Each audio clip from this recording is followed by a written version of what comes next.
तो देखो दोस्तों, भारत में जो है गंभीर रूप से संकटग्रस्त जो प्रजातियां हैं उसकी रिपोर्ट आई है। तो मैं उसके बारे में आपको बताने जा रहा हूँ कि भारत में गंभीर रूप से संकटग्रस्त प्रजातियां हैं कौन। ठीक है। और इनके लिए क्या क्या गवर्नमेंट स्कीम ला रही है। तो देखिए, आप इसको बस सुनेंगे आप तो आपको आइडिया लग जाएगा क्या है इसमें। ठीक है। तो हाल ही में जो केंद्रीय पर्यावरण मंत्रालय नहीं है, केंद्रीय पर्यावरण मंत्रालय ने प्रकृति के संरक्षण के लिए आईयूसीएन की एक रिपोर्ट का हवाला देते हुए राज्यसभा को सूचित किया है कि भारत में 73 प्रजातियां गंभीर रूप से संकटग्रस्त है। ठीक है। 2011 में इन प्रजातियों की संख्या 47 थी।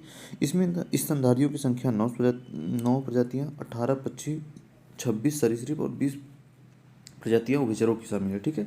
सितंबर 2011 में लोकसभा ने मंत्रालय द्वारा प्रदान की गई जानकारी के अनुसार भारत में 47 प्रजातियों को स्तनधारी पक्षियों, सरीसृपों, मछलियों और उभयचरों के रूप में, मतलब गंभीर रूप से लुप्तप्राय के रूप में पहचाना है। ठीक है। सरकार अब उच्चतम स्तर की सुरक्षा प्रदान करने के लिए वन्य जीव संरक्षण अधिनियम 1972 की अनुसूची 1 में सबसे गंभीर रूप से लुप्तप्राय प्रजातियों को शामिल करने पर विचार कर रही है। ठीक है। तो आपके ये आईसीएन है क्या, तो इसके बारे में हम समझना। अंतर्राष्ट्रीय प्रकृति संरक्षण संघ सरकारों तथा नागरिकों दोनों से मिलकर एक बना विशिष्ट सदस्यता संघ है। यह दुनिया की प्राकृतिक स्थिति को संरक्षित रखने के लिए एक वैश्विक प्राधिकरण है जिसकी स्थापना वर्ष 1948 में की गई थी। इसका मुख्यालय आपके स्विट्जरलैंड में स्थित है। आईसीएन विश्व स्तर पर स्वास्थ्य और जैव विविधता को स्थिति की निगरानी करता है। उसके बाद यह भूमि क्षेत्रों, जल, तटीय, समुद्र और प्राकृतिक संसाधनों के शासन में भूमिका निभाता है। तो बेसिकली आपका इसका मुख्यालय कहाँ है, इसकी स्थापना कब हुई थी, इससे क्या क्या है वो आपको आइडिया हो जाएगा। ठीक है। और उसके बाद इसे आईयूसीएन के स्वदेशी लोगों के संगठन के सदस्यों द्वारा विकसित किया गया था। तो देखो दोस्तों, अंतर्राष्ट्रीय प्रकृति संरक्षण मतलब international union for conservation of nature, इसके बारे में आपको आइडिया लग गया होगा कि क्या है, इसका मुख्यालय कब हुआ, मतलब कहाँ है, इसकी स्थापना कब हुई थी। ठीक है। और किस हिसाब से ये काम करता है, इसके क्या क्या है। तो अब आगे क्या है देखो। और इस पे जो रेड लिस्ट है इसमें, जैसे कि मतलब जो इसकी रेड लिस्ट है, रेड लिस्ट को आपके 9 शेड्यूल में प्रजातियों की संख्या के आधार पर विभाजित किया गया है। ठीक है।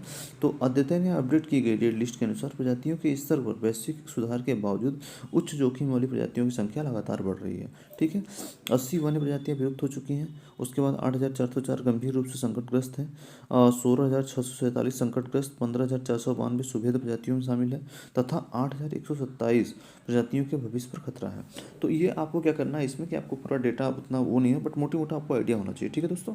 कोमोडो ड्रैगन क्या है देखो, इंडोनेशिया के कोमोडो ड्रैगन विश्व की सबसे बड़ी जीवित छिपकली है और इसे सुभेद से संकटग्रस्त की श्रेणी में शांतित कर दिया गया है।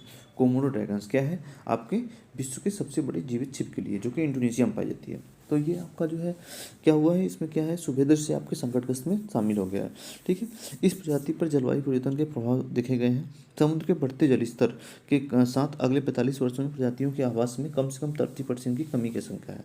अन्य क्या है, तो जो MOEFCC है, मतलब ministry of environment forest and climate change ने यह भी प्रस्ताव दिया है कि तस्करी को रोकने के लिए लुप्तप्राय प्रजातियों को वन्यजीव और वनस्पतियों की लुप्तप्राय प्रजातियों में अंतर्राष्ट्रीय व्यापार का कन्वेंशन के विभिन्न परिशिष्टों में शामिल किया जाए। संयुक्त राष्ट्र जैव विविधता शिखर सम्मेलन COP15 में अपनाए गए जो कुनमिंग देखिए यही है। इस फ्रेमवर्क के तहत 196 सदस्य देशों ने 2030 तक प्रकृति के संरक्षण के लिए दुनिया के 30% हिस्से की रक्षा करने, पर्यावरणीय रूप से हानिकारक सब्सिडी को कम से कम 500 बिलियन प्रति वर्ष कम करने और कम से कम 30% क्षेत्र द्वारा बिगड़े हुए परिस्थिति तंत्र को बहाल करने पर सहमति की है। तो दोस्तों, इसको आप अच्छे से सुनना, इसके आइडिया लगाना और आप पूरा अच्छे से कर देना। ठीक है।